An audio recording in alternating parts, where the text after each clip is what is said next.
بس من الدنيا لما بتضحك للبشر وتنسيهم البدايات.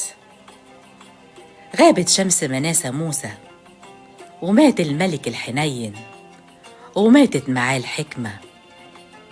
مسك من بعده ولاده وأحفاده، بس ما كانش في قلوبهم نفس النور.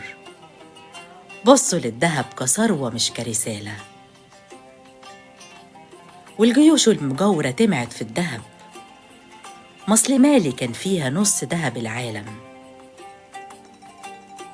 حرقوا المدارس والبيوت، وانطفت أناديل مالي في الجنوب، ونامت حزينة تحت رمال النسيان، وسابت الذهب في الأرض وراحت.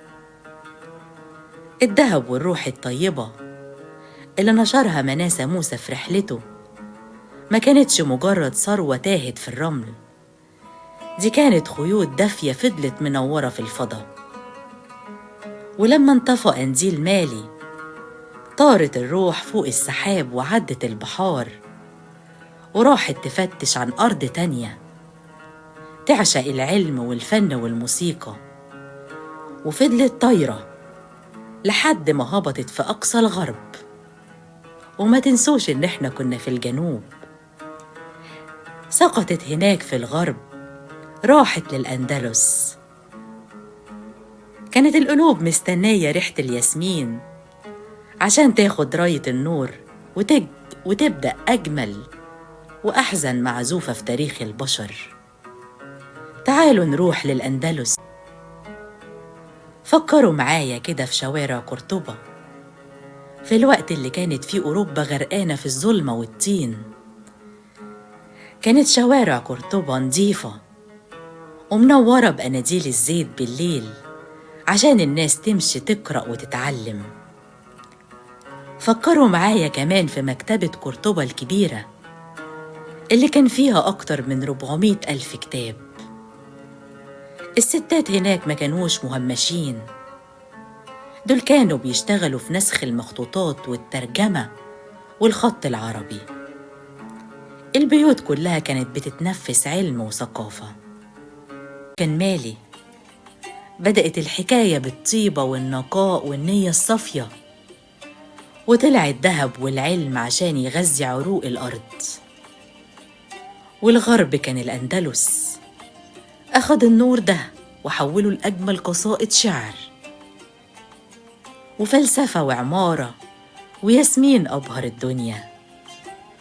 وفي الوسط مصر، لما الغرب بكى وضاع، لقيته مصر في الوسط وحضنته وحمته من الفلاء وحرست عقله ودفنت الخوف.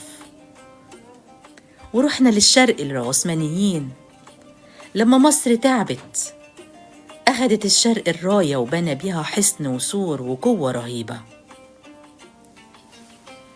إحنا النهاردة مش بنقرأ تاريخ ميت في كتب قديمة، إحنا بنقرأ ملامحنا. إحنا عقولنا فيها علم من الجنوب في مالي، وقلوبنا في شجن وحنين من الأندلس، وجدعنتنا ووقفتنا في المحن ودفانا من أحضان مصر.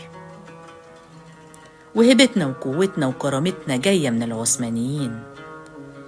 كل دولة راحت سابت حتة منها عايشة جوانا النهاردة، ومخلية قلوبنا بتنبض بالخير. وعشان كده بدأت بكلامي وسألتكم، هو احنا ليه بنحن الأماكن ما عشناش فيها؟ ده ما كانش مجرد دول بتموت ودول بتعيش، دي كانت دورة حياة الحبر اللي كان بيجري في عروق الأرض زي الدم، يربط الجنوب بالغرب والوسط بالشرق. مفيش كتاب اتكتب في الأندلس إلا لو كان ليه صدى في مالي، ومفيش دعوة اتقالت في مصر إلا وأمن عليها سلاطين في اسطنبول. عشان كده لما تلاقي نفسكم النهاردة قاعدين بتسمعوني وحابين الكلام وحاسين في دفى في لمتنا، اعرف إن ده مش صدفة، ده حنين الحبر القديم اللي جوه أرواحنا. إحنا ولاد الأمة اللي كانت بتصحى على صوت الأذان وتنام على صوت